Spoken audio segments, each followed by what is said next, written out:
O Senhor esteja convosco. Ele está no meio de nós. Proclamação do Evangelho de Jesus Cristo, segundo São Marcos. Glória a vós, Senhor.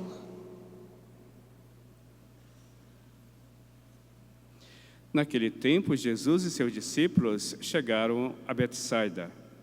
Algumas pessoas trouxeram-lhe um cego e pediram a Jesus que o tocasse nele.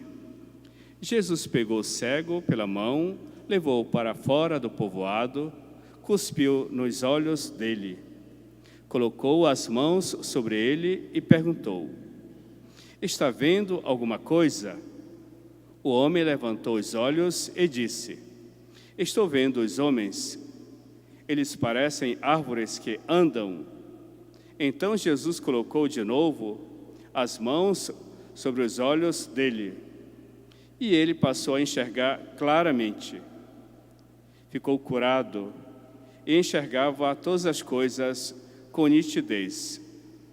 Jesus mandou o homem ir para casa. Ele disse: "Não entres no povoado."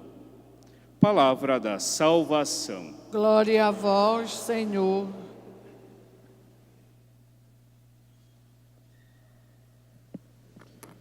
Queridos irmãos e irmãs, presentes aqui na casa de Nossa Mãe, a Virgem de Nazaré, em Belém, esta Santa Missa é retransmitida pela Rede Nazaré através das suas 40 estações, como também pela rádio web da Basílica Santuário e pelo Facebook.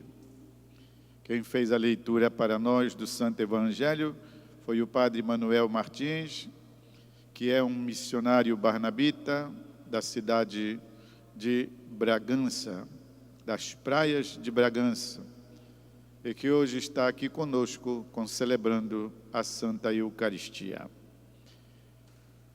Estamos acompanhando nestes dias a leitura do Evangelho de São Marcos. Eu já falei N vezes sobre a característica deste Evangelho. Ele quer ser um catecismo sobre os ditos e os feitos de Jesus Cristo. É um catecismo porque ele é pequeno.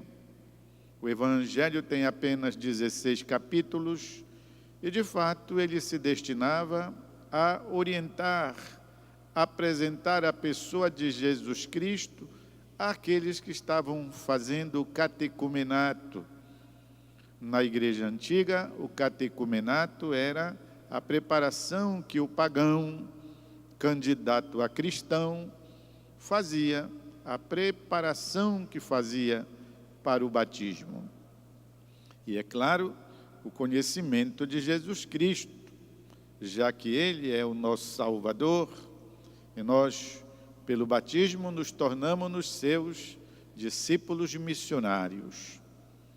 Estamos, pois, fazendo uma caminhada catequética com os cristãos das origens, através do Evangelho de São Marcos. E hoje nos é dado, assim, uma catequese especial a respeito do tema de que trata exatamente o trecho sobre a cura de um cego. A iluminação que ele recebe. Inicialmente ainda uma iluminação, ou melhor, uma vista um pouco ainda nublada, confusa, pelo que a gente entende, ele estava vendo de cabeça para baixo, porque diz: estou vendo os homens que caminham como árvores, ou seja, as pernas, para cima e o tronco para baixo. E depois Jesus corrige esta vista do homem, de modo que então ele passa a ver perfeitamente. Aqui estamos diante de uma catequese sobre a luz.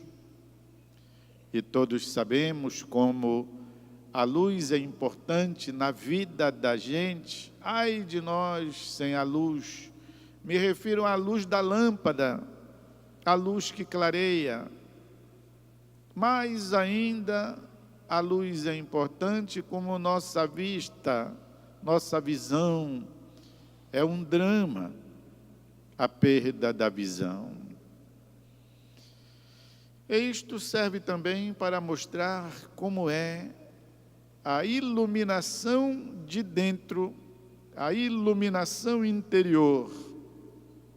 De fato, a iluminação interior é um pressuposto para que a gente avalie a realidade, para que a gente avalie o nosso coração, a nossa interioridade, e possa, a partir desta visão que a gente tem, que é uma visão real, justa, aperfeiçoar as coisas boas que já vivemos e nos converter daquelas coisas que ainda não são luz, mas ao contrário, escuridão e trevas em nós.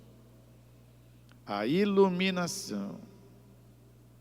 Meus irmãos e irmãs, nós muitas vezes nos surpreendemos.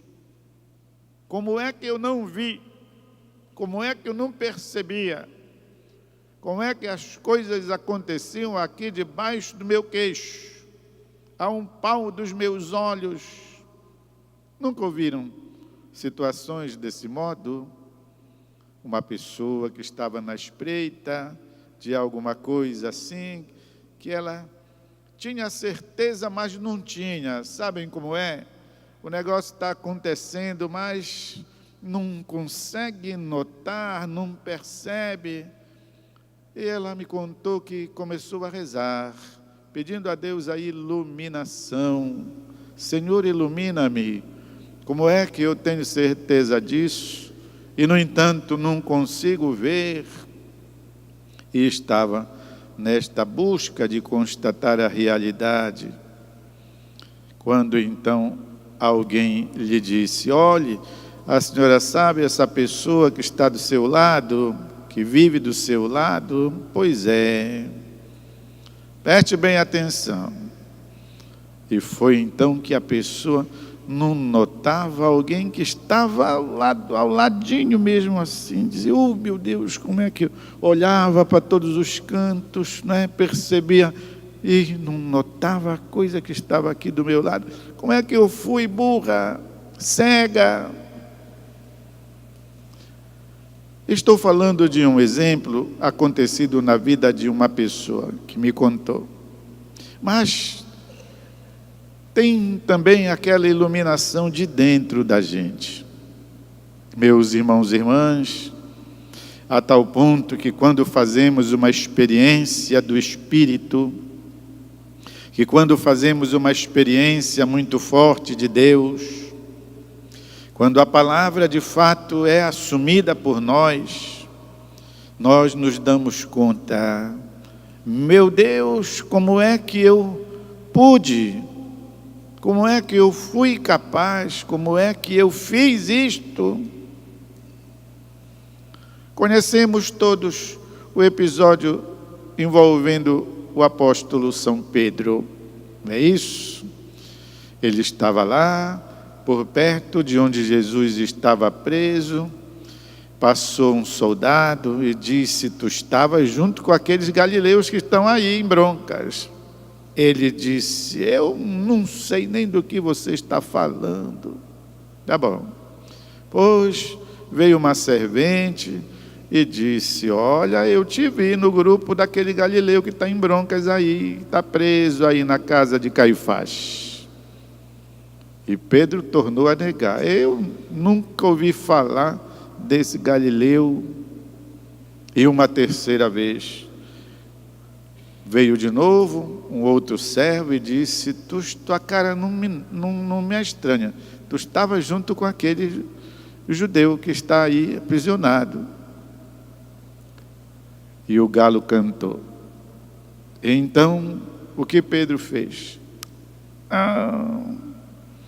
Tem uma reprodução muito bonita do arrependimento de São Pedro.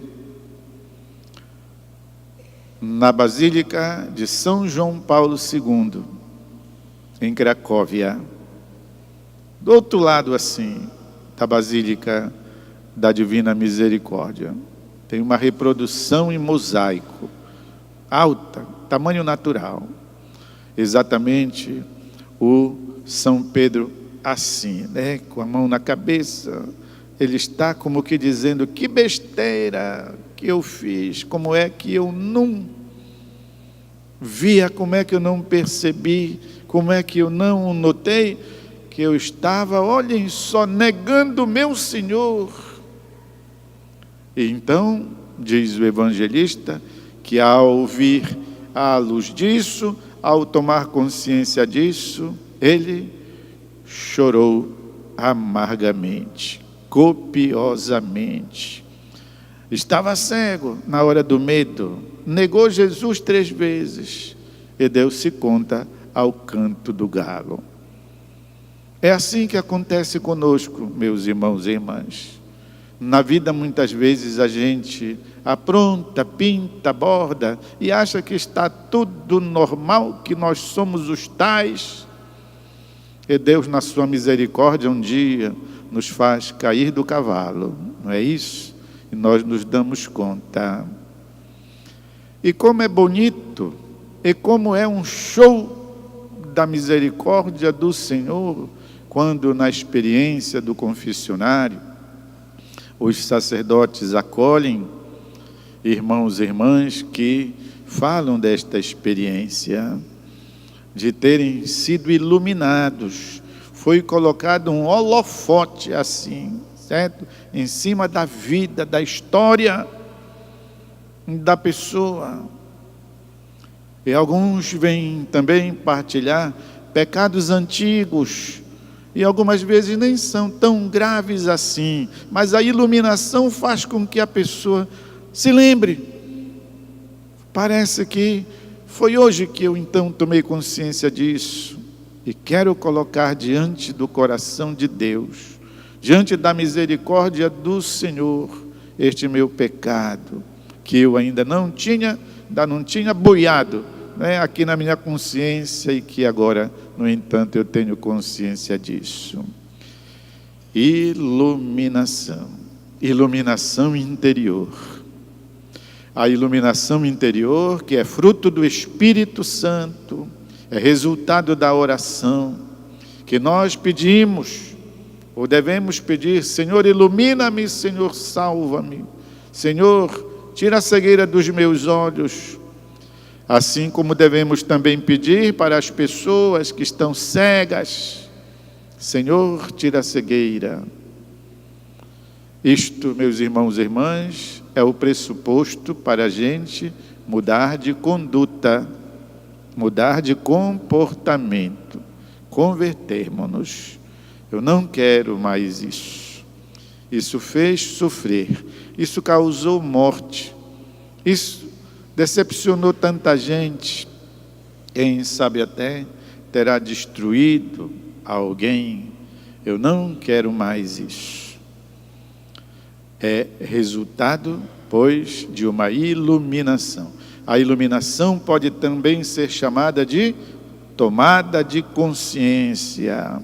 A minha consciência é, pois, iluminada, e eu me dou conta do mal que pratiquei. E escritinho como São Pedro, né, que depois de negar 3 vezes, pois se deu conta, né, da burrada que tinha feito, traindo o melhor amigo dele, porque de fato Pedro era amigo de Jesus. Então, meus irmãos e irmãs, assim o episódio de hoje, o catecúmeno da Igreja Antiga aprendia a lição sobre a vista interior, a visão interior. Jesus trouxe o cego, colocou lá no meio, e ele então o que fez? O colocou e disse que faria como que cuspindo nos olhos dele. Colocou as mãos. Estás vendo? Ainda não estou vendo direito. E depois de novo, Jesus colocou as mãos sobre ele e passou a enxergar claramente. Ficou curado e enxergava todas as coisas com nitidez. Portanto, mais do que um milagre assim nos olhos da cara do cego, Jesus proporciona um milagre na alma, a capacidade da alma contemplar a verdade de Deus, a presença de Jesus Cristo Salvador e passar a ter consciência da sua própria vida, iluminada pelo grande refletor que é o coração de Jesus. Vamos fazer um silêncio